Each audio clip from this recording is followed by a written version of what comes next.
Hello and welcome back to another video. I'm in Hofu today, which is in the center of Yamaguchi Prefecture. And let me tell you a story. Now, if you're in Japan at the end of April or the beginning of May, you may well see long carp-shaped streamers displayed, especially in the countryside.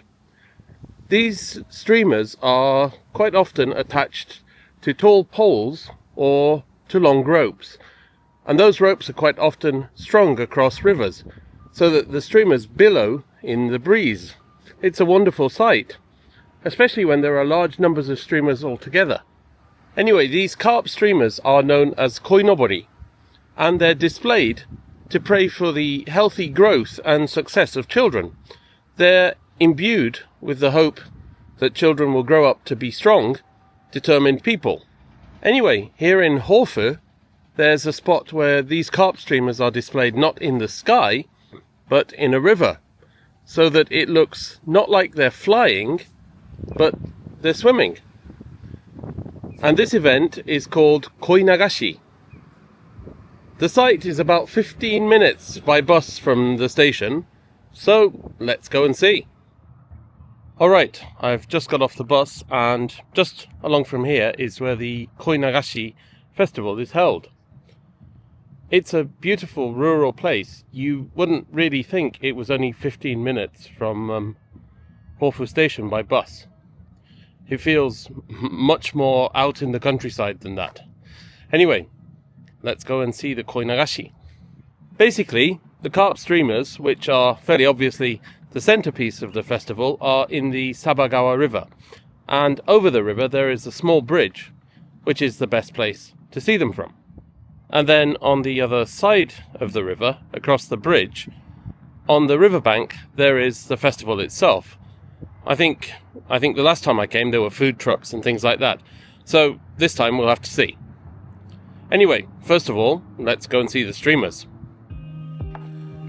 There's not really that much more to say. After all, these are streamers in a river, and that's really about it.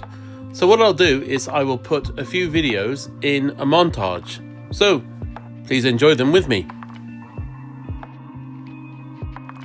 One thing that I do find a little bit interesting is the fact that the river appears to be flowing towards the top of the screen.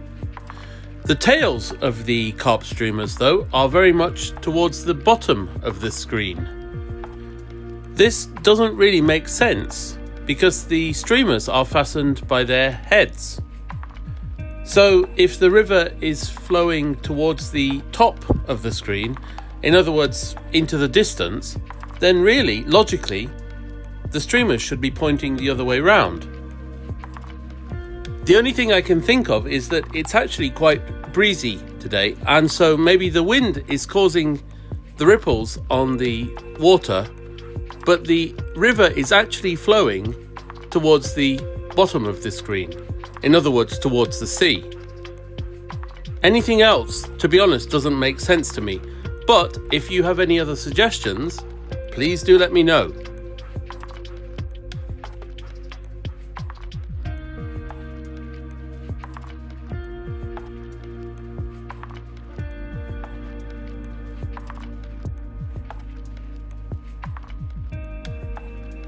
So, obviously, the boatman adds to the overall scenery.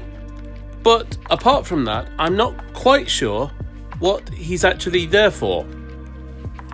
He seems to be hucking individual carp streamers up out of the water every now and again, but to be honest, I'm not sure why. If you have any ideas, again, please do let me know. I'd be interested to hear your comments.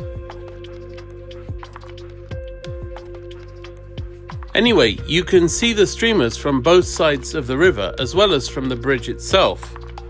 I think it's fair to say that the bridge does provide the best view, but having said that, you can get some good views and slightly more unusual views from either side of the river.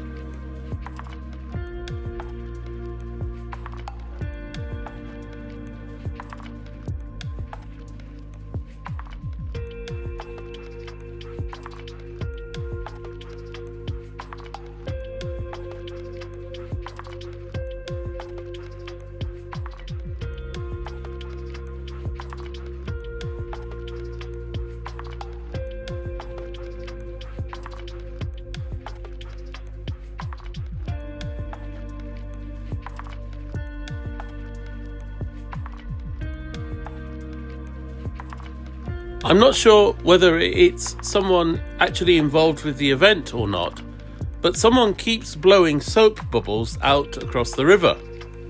Surprisingly enough, the bubbles do actually sort of add to the whole scenery. It's quite an interesting view. I bet the boatman wouldn't be happy to get one of the bubbles in his eye though. Oh, and speaking of the boatman, I think it is worth saying a few words of appreciation. I certainly wouldn't want to do his job. So, Mr. Boatman, thank you and well done. Okay, I think just before I leave, one last look from the bridge is in order. So, here we are. And I will finish with the time-lapse videos I took. So, this Koi-Nagashi event is held only on the 3rd, 4th and 5th of May each year. Of course, this means that if you're coming from outside Japan, or realistically, even if you're coming from further afield within Japan, you have to choose your dates pretty carefully. There are only 3 days a year when you can see this. But there's no doubt that it is a very unusual event. In fact, none of my Japanese friends have ever heard of this. And that unusualness means that it is a very worthwhile event to try and make the effort to visit if you can. If you do happen to be in Japan at the right time of year, and if you're looking for something a little bit out of the ordinary, then I would say that this event is something you should really consider visiting. I would say that in the end you probably don't need much more than 30 minutes to an hour here. But on the other hand, the riverbank is a great place, a very pleasant place to spend 2 or 3 hours. Anyway, if you've ever been to the festival, please do leave a comment and let me know what you thought of it. Anyway, I need to catch a bus back to the railway station now, so I will finish by saying thank you as ever for watching the video. I hope you enjoyed it, and I hope it's inspired you to pay a visit to Hofu. Even if the Koi-Nagashi festival isn't taking place when you're here, there are still plenty of things to do, so it's a good little place to visit actually. Anyway, thank you very much for watching the video. I hope to see you again in another video very soon, but for now, from Hofu, from the Sabagawa River, goodbye.